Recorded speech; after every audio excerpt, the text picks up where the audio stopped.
السلام علیکم دوستو، میں ہوں اسلم عالم اور آپ دیکھ رہے ہیں گلف ایکسپرٹ۔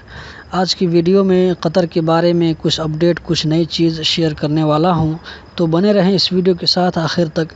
مزید ڈسکس کرنے سے پہلے اس ویڈیو کو لائک کریں، گلف ایکسپرٹ کو سبسکرائب کریں اور بیل بٹن پر ضرور کلک کریں۔ آج کی سب سے پہلی update search and follow department کی طرف سے ہے، آپ اس کو CID بھی کہہ سکتے ہیں۔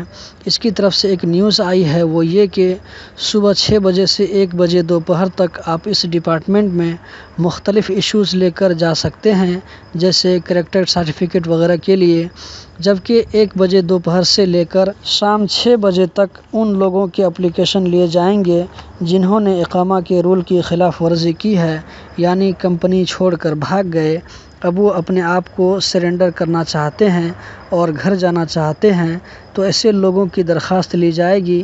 نیچے ڈسکرپشن میں لنک مل جائے گی، اس لنک پر کلک کرنے کے بعد اس کا لوکیشن آپ دیکھ سکتے ہیں، آپ کو اسکرین پر بھی نظر آ رہا ہوگا۔ CID کے تحت سائبر کرائم ڈپارٹمنٹ کی پولیس نے 4 ایشین لوگوں کو جعلی کریڈٹ کارڈ کے ساتھ اس کو یوز کرنے کے جرم میں پکڑا ہے۔ ان کی گاڑی اور رہائش کی چھان بین کے بعد کمپیوٹر، موبائل فون اور الیکٹرانک ڈیوائس بھی ساتھ میں پکڑے گئے ہیں جو ان جعلی کاموں کے لیے یوز ہوتے تھے۔ آج کی تیسری اپڈیٹ جو آپ لوگوں کے ساتھ میں شیئر کرنا چاہوں گا، اس کا تعلق ٹریفک ڈپارٹمنٹ سے ہے۔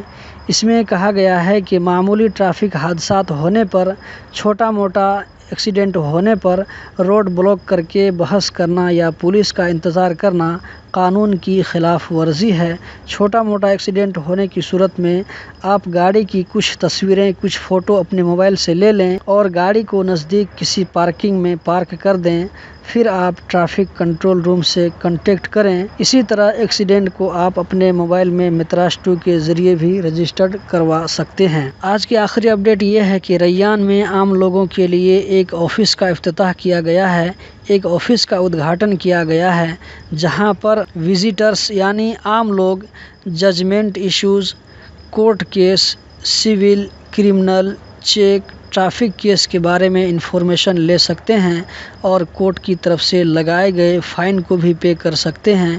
اس آفس کی سروس 24 آور اور ہفتے کے 7 دن ہے۔ دوستو، یہی تھی آج کی کچھ جانکاری۔ اسی طرح کی انفارمیشن حاصل کرتے رہنے کے لیے، قطر کے بارے میں حالات سے باخبر رہنے کے لیے اس چینل کو سبسکرائب کریں اور ویڈیو کو ضرور لائک کریں۔